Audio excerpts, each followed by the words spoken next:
كان أهميتكم كانوا ليه مانتا وزيرك وخشينتا كل الصومالية لكم أرضية جامعة دولة. بسم الله الرحمن الرحيم كل كان أهمية جاره ليه هاي وأنا كلامه محو استبجوجا أو هري محو هالكان أو وجده فري رئيس الوزراء دولة الفدرالية مدن حسن على خير أو هيدا بالله دليل الصوماليات إن لغة وربحية وحقبت كدولة iyo waxyaalaha dawladdu ay sidii bilowda la soo dhaafay maxaa u qabsooma dalkeena maxaa kaloo higsiga jira iyo qorshaha dawladdu ay ummadda Soomaaliyeed u dejisay muxuu yahay marka waa barnaamij daba joog ah oo ra'iisul wasaaruhu uu daahfuray waxaa noo yimid wasiirka arrimaha dibadda ayaa asna soo kale noogu yimid halkan oo ardada soo kale uga warbixiyay lecture ku saabsan siyaasadda arrimaha dibadda ee Soomaaliya iyo waxqabadkii muxuu ahaa arrimaha dibadda ay dawladdan ay ka qabatay uga warbixiyay maantana waa kii muxuu ahaa wasiirka qorsheynta oo aan leeyahay waa wasiirada ugu muhiimsan dalka sababtoo waxa waaye dalka kan soo u socon lahaa amba ha naqato hal dhinac dhaqaale amba ha naqato wax soo saarka amba ha naqato arrimaha maalgashiga iyo waxyaalo xiriir oo dhan waa wasaaradda u qaabilsan dalka u qaabilsan way marka in ardada jaamacadda ummaddu ay ogaadaan hawsha ay u hayso wasaaradda qorsheynta iyo maalgashiga iyo horumarinta dhaqaalaha hawsha dalka ay u hayso inay ardadu ka warqabaan wasaaraduna ay ka warqabto jaamacadda ummaddu maxay tahay maxaa jooga dhalinyarada joogtaa oo si u fikirayaan in wasiirku uu yani asugu qof ahaan inta yimaado oo indhihiisa iyo gacantiisa intaba kuna arko kuna taabto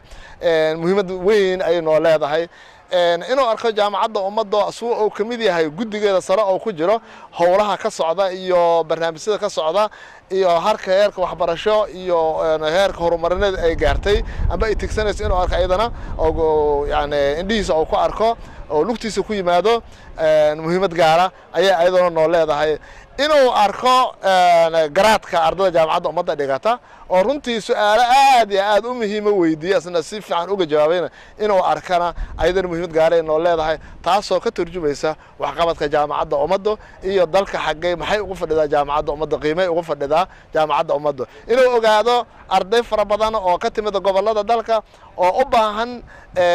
guryahoodii oo loo dhisay oo dad ay ka degan yihiin in looga baxo u baahan inuu ogaado oo intaasoo dhan ayay muhiimad u ahayday booqashada maanta oo noogu yimiday wasiirka qorsheynta maalgashiga iyo horumarinta dhaqaalaha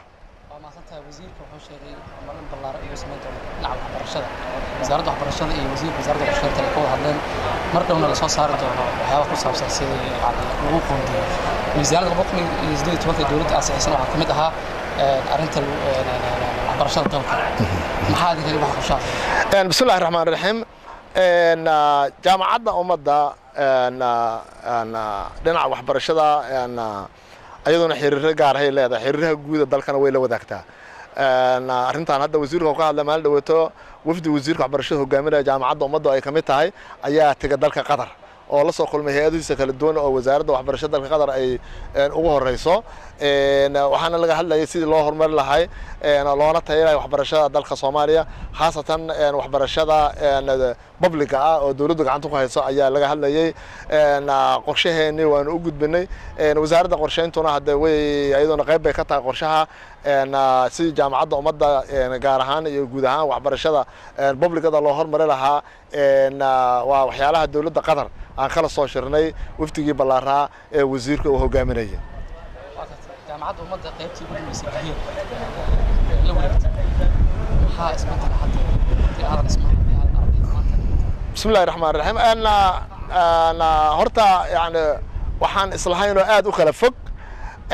أنا هرومرك جامعة إيجاريسو إيو يعني أنا محوها قوندينتا دقالة دولد وقوندينيسو هو ويكلا دمبيان بعد مدة قوندينتو إنه آد وقدم بيسو تلابوين كسب جوجا جامعة مدة إيقاديسو مركا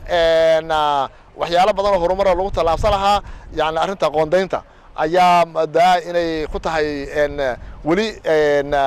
aan dhihi karno caqabad ay ku tahay marka dawladda waxaan rajaynahaa maadaama jaamacadda ummadda ay tahay hay'adda wax soo saar ee dawladdu gacanta ku hayso ee aan dhihi karo waxa ugu ballaaran amba ugu muhiimsanaa uguna macno badan meeshii laga soo saarayay ay jaamacadda ummadda tahay in bal dib u eegis yani waxyaalaha ummadda aan u hayno dib u eegis lagu sameeyo mataqaanaa ahmiyadda ay mudan tahay jaamacadda ummadduna muxuu ahaa aad iyo aad mataqaanaa dib loogu eego dhinaca Gahayr oo yani kambiskii weynaa kambiska jaamacadda ummadda ugu weyn ah hadda 4 kuliyadood ayaa ka howlgasha ilaa arday aan ka yaraan 900 arday ayaa meesha dhigata kuliyadda xanaanada xoolaha ayaa meesha degan kuliyadda engineering ayaa degan kuliyadda dhaqaalaha degan kuliyadda sharciga ayaa degan marka ardada ayaa meesha waa laga howlgalay waxaan rabaa waxa jira bariyahan dhulbaab ka socda magaalada Muqdisho oo qaarna leeyahay waa la sharciyeeyay qaarna aad moodo si mataqaana sharci ku dhumasha in muxuu ahaay toy loo aad moodo in muxuu ahaay toy loogu tagrifalayo marka dadka Soomaaliyeed waxaan u sheegayaa oo aan rabaa inaan u sheego dhulka dawladda lama bixin karo haddii maanta to mid uu ku hoosaasiyo oo mid maanta to muxuu ahaay toy qalinkiisa oo kuugu hoosaasiyo waa hubaal berri ambasaad dambe amba saakuun ayaa laga qaadayaa waa dhul dawlo ma baxsamo mana la bixi karo ilaa dhulka sharci dhahaya waxaa laga saaray dantii guud ilaa sharciga dawladda ay soo saarto wasiirna ma bixin karo muxuu ahaay toy gudoomiye jaamacadna ma bixin karo marka waxaan leeyahay dadka boobka ku haya dhulka dawladdo kuwa mataqaanaa dhahaya waan u sharciyeenaana been ha u sheegino dadka mataqaanaa waxaana sharci kana waa sharciyeenaa dheenina kuwa sharciga la raadinayo sharciga waa nolosha dhahayo dhul dawla ma sharciyeysno mana sharciyeysmo ilaa ay timaado sharci madaxweyne oo saxiixay ee dhulkaas la leeyahay dawladdu way ka maarantay markaasna sharciga waxa waaye in la geliyo naado guud oo dadka mataqaanaa oo dadka dhan u fasaxayeen in la geliyo waxaa kaloo aydan aan rabo inaan saxajiyo culimadan waxaan jeclaan lahaa arrintaa inay xooga saaraan guriga iyo dhulka aad qaata xaaraan oo kugu yahay waxaad haysataa hanti qof kasta oo Soomaaliya maanta nool iyo kii dhintay oo biri kugu qabsanayo ayaad haysataa marka haddaad dukashadaada iyo mataqaana degaankaaga iyo ilmahaaga u naxayso dhul dawla leedahay hadajin baqo dhulkaas qof kasta oo Soomaaliyeed ayaa wax ku leh marka dadka waxaan u sheegaynaa dhulkan waa laga kici doonaa haddaan maanta laga kicinin biritaa laga kicinaa haddaan biri laga kicina saadan baa laga kicinaa wallahi haadan ku badbaadeen kuna hoyaneen waa la ogyahay dhulka ciduna kama saarin mantada hantidii guud kama saarin ana lahaan jiray iyo anay goof iyo heediyo waxa ka saarayso marka waxaan rabaa dadka Soomaaliyeed inaan u sheego guud ahaan dhulka dawladdu inay soo gamin gaar ahaan dhulka jaamacadda ummadda wax bixin kara ma jiraan sharciga ay ku qoran tahay qodobka 70 sharciga number 72 7 September 7 soo baxay oo sharciga jaamacadda ummadda ay ku qoran tahay dhulka jaamacadda ummadda ma la bixin karo qof bixin kara hatta madaxweyne ma bixin karo والإيجار كره ليس ألقوا سي كره ليس كاسنا وإنه صوصيها مدحوينا الجمهورية صوصيها because أساس جنسل هارك جامعة ده مرك هلا قد دكتور هذا حنتي جامعة ده لا يعني dadka mataqaana ku raadinaya beeca iyo mataqaana suuqa madow iyo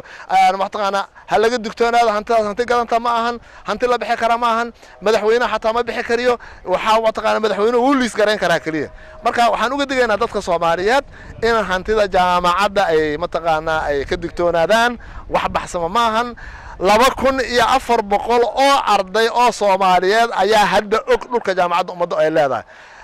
inta waxaan arki doontaan ayadoo ogaan doontaan 200 oo kun oo arday inay ogaato meeshan jaamacadda la hajiro waa laga xoogay marka qofkaas qof la daba jooga ilaa oo ka dhintay ilaa ilmihiisa loo daba joogay dhulkaas marka hal laga digtoonaado dhulka jaamacadda ummadda ayaan la farinta aan rabo inaan ilaad waxaan ka codsanaynaa maxuu ahaay hay'adaha dawladda khaasan hay'adaha amniga iyo gobolka Banaadir arrintaas inay u feejignaadaan inaan mataqaanaa dhul jaamacadda ummadda leedahay inta loo keeno si kale inaan mataqaanaa lagu kalsoomin ayaan ka codsanaynaa maxuu ahaay gudoomiyaha gobolka Banaadir iyo duqa magaalada aan ka codsanaynaa dhul jaamacadda ay leedahay waxaan rabaa kala meesha inaan uga diro fariin kaleeto dad waxaa jira dhismo ku boobaya xarunta Gahayr dhulka ay leedahay xarunta Gahayr maabkeedii baa yaala ma la qaadan karo qarashkiina iska gelinin hadeerbo Allahumma ballaqtu ha iska gelinina hantidiina ma dhisma dhulka Gahayr hadeena dadka ka kicinayna sanadka afarta bilood shanta bilood sanadka cusub gudihiisa meesha dadka waan ka kicinayna insha Allah ta'ala haddayna ma xataa bahalka muxuu ahaatay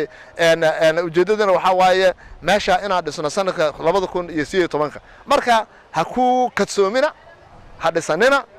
waa la ka kicinaya hubaal waa la ka kicinaya anigu haddaan ka kicin waayo ka dambe ka kicina dawladda ka dambe dawladda ka kicin dawladda ka dambe ka kicinaysa haddii ka dambaysa يعني ودولادان لهين واي دول ما تقان قف كلا حقيسة بناك تاجي هواي أرض الصومالية دنيا الصومالية دول كلا قندة إنه وحكو برتان وحبرشة لو قندة وحبرشة وقف فائدة بدنيا قف إنه جورجي سخو معناها جورد اللي هو كدكتور أو كنا راض إنه كدسة إنه ما تقان لبع عنق بس ده عنقه أصوات أو لا كصوب بحان يا وقف قيام وقف فائدة بدن أنت أصلا ما تقان أنت أصلا كده لا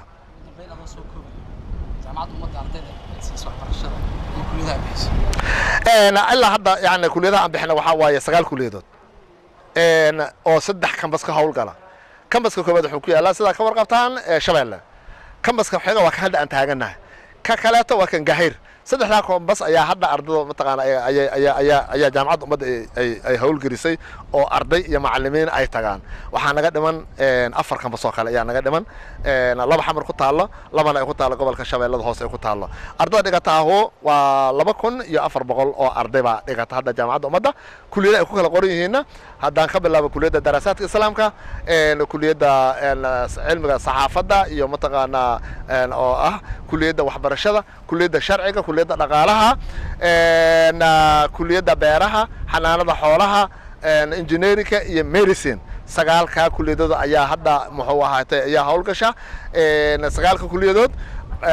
مركب كلية وقار أيها لبلا سدح دقري كبحيان كلية بيرها كلاتا وحوقف النوع كلا كنت تخصص خرايا إنه نقضاء يعني بيريان